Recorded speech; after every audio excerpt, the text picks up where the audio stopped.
بسم اللہ الرحمن الرحیم۔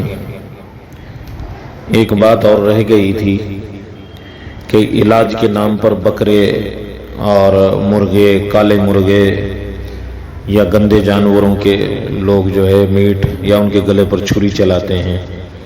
یاد رکھیے یہ سب چیزیں ناجائز ہیں، اور بد نظری، جادو، جن جنات سے ان کا دور ہونے کا، کہ ان چیزوں کا سہارا لے کر یہ چیزیں ختم ہو جائیں، تو دور کا بھی واسطہ نہیں ہے۔ محض دماغ کو گھمانے والی باتیں ہیں، غلط طریقے ہیں، ان سے ہمیں بچنا چاہیے۔ ایک سوال یہ ہے، کیا انسان کے اندر جنات آ جاتے ہیں؟ جی ہاں، یہ بات سچ ہے۔ جس بات کو اللہ کا قرآن پاک اور نبی کریم صلی اللہ علیہ وسلم کی حدیث سے ثابت ہو جائے تو سمجھ لیجئے اس بات میں کوئی شک کی گنجائش نہیں ہے۔ تو ایسا نہ ہو ہم کسی چیز کے انکاری ہو کر جو حق ہے اس کا بھی انکار کر بیٹھے۔ نہیں، جو چیز غلط ہے غلط ہے، جو صحیح ہے صحیح ہے۔ تو انسان کے اندر جنات کا دخول حلول ہو جاتا ہے۔ دیکھیے سورہ بقرہ آیت نمبر 275، الذین یأکلون الربا لا یقومون الا کما یقوم الذی یتخبطہ الشیطان من المس۔ سورہ بقرہ آیت نمبر 275 کیا فرماتے ہیں اللہ پاک؟ سود خور لوگ اس طرح کھڑے ہوں گے قیامت کے دن، یعنی اس دن جس طرح وہ شخص کھڑا ہوتا ہے جسے شیطان چھو کر خبتی بنا دے۔ مفسرین نے لکھا ہے اس آیت کی روشنی میں کہ تمام مفسرین اس بات پر متفق ہیں کہ اس سے مراد وہ پاگل پن ہے جو جنوں کے انسان کے اندر گھس جانے سے ہوتا ہے۔ سمجھ گئے؟ تو یہ بات تو رہنے دیں کہ کسی کا جنات کسی کے اندر نہیں آتے ہیں، ایسا نہیں ہے۔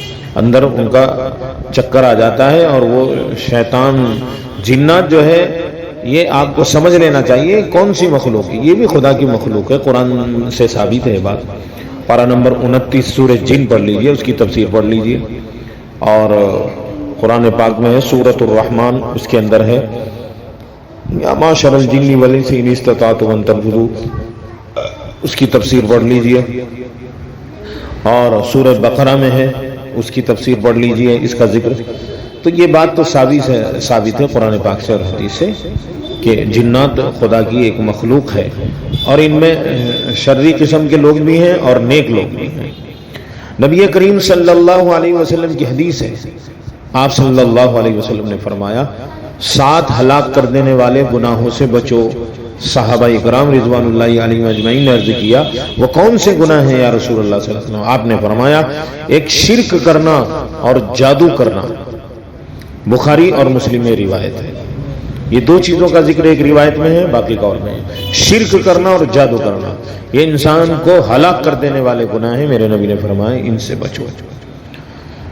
جی وَلَقَدْ عَلِمُوا لَمَنِ اشْتَرَاهُ مَا لَهُ فِي الْآخِرَةِ مِنْ خَلَاقٍ۔ قرآن پاک میں ہے یقیناً انہیں علم ہے جو اسے حاصل کرے گا اس کا آخرت میں کوئی حصہ نہیں ہے۔ وہ جادو کا علم ہے، یہ قرآن پاک کہہ رہا ہے، جو اسے حاصل کرے گا اس کا آخرت میں کوئی حصہ نہیں۔ شیاطین یاد رکھیے جادوگر کی اس وقت تک مدد نہیں کرتے جب تک وہ خدا کے ساتھ کفر نہ کرے۔ تو ساری مخلوق اللہ کی محتاج ہے، اسی کی ضرورت مند ہے، اور اللہ تو بے نیاز ہے۔ جو بھی کچھ ہوتا ہے اللہ کی مرضی سے ہوتا ہے، اس کی مرضی کے بغیر نہیں ہوتا۔ یہ بھی یاد رکھیں، یہ عقیدہ انسان کا ہونا چاہیے۔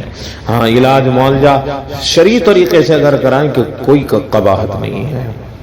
دھوکہ دینے والوں سے اللہ ہم سب کی حفاظت فرمائے اور شرعی نقطہ نظر سے زندگی گزارنے کی توفیق نصیب فرمائے۔